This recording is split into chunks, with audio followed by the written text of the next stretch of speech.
It's time now for weather with Nebraska Extension ag climatologist and Market Journal chief meteorologist Al Dutcher.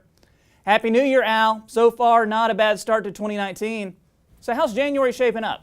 Well, Happy New Year, everyone, and welcome to 2019. Troy, you're exactly right. We've had some nice conditions, and we are probably going to see some of these conditions continue for the majority of this 7-day forecast period outside of probably Sunday night and also late next week as another system approaches us. But overall, December came in as a very wet month on a statewide basis with heavy rainfall in portions of east central, southeast, and south central, where we received in excess of 3 inches with 2 different storms in many locations, representing almost double, in some locations triple what we would normally receive during the month of December. So if we look at the impending storm system out west, we have this trough today in the western United States with a big ridge over the center part of the country and a little bit of energy moving over the Great Lakes. So for us, it looks to be a warm and dry forecast for today.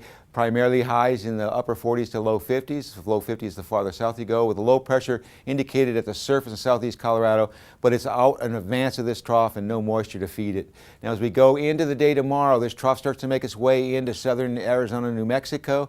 In advance of it, a low pressure forms in the Texas Panhandle. That's going to start the moisture surge toward the north, but at this point in time, the models are indicating that most of the moisture, at least in the first half of Sunday, will be in the southwest, and that will start to spread during the day of Sunday into the central plains. And by Monday morning, that trough will actually pass in the upper atmosphere, Nebraska, with the surface low basically over central Wisconsin, and so we will see some substantial moisture in the area of the Midwest, but it looks like it will pass most of eastern Nebraska outside of maybe southeast Nebraska. Then the ridge quickly builds as we go into the day on Tuesday and warm air returns. We have high pressure firmly in control from the Canadian border all the way down to Texas, so we don't expect any moisture with this as the primary precipitation shield shifts off to the eastern seaboard. We start to see precipitation moving onshore in the west in association with another trough approaching the western United States that will still keep a ridge in place, even though we do see a low pressure system over eastern Colorado. Once again, there is no moisture to be brought to the north with this system with high pressure blocking it, so the main precipitation shield will be in the northwest.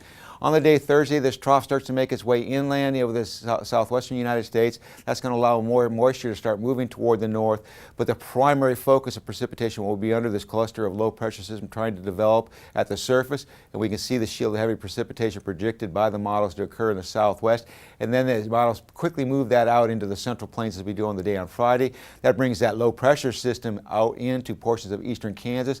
That's going to allow enough moisture to the north of it to produce rainfall at this point across east central southeast, turn Nebraska points to the east, to the north. Heavier snow is possible. If this comes out a little bit farther toward the south, the snow shield would drop more into east central and southeastern Nebraska. As we look to the 8 to 14 day forecast for next Thursday to the following Tuesday, it looks like the ridging pattern and the warm conditions that have been predominant will continue. And in terms of precipitation, the majority of this precipitation is with this storm system projected to come out this weekend.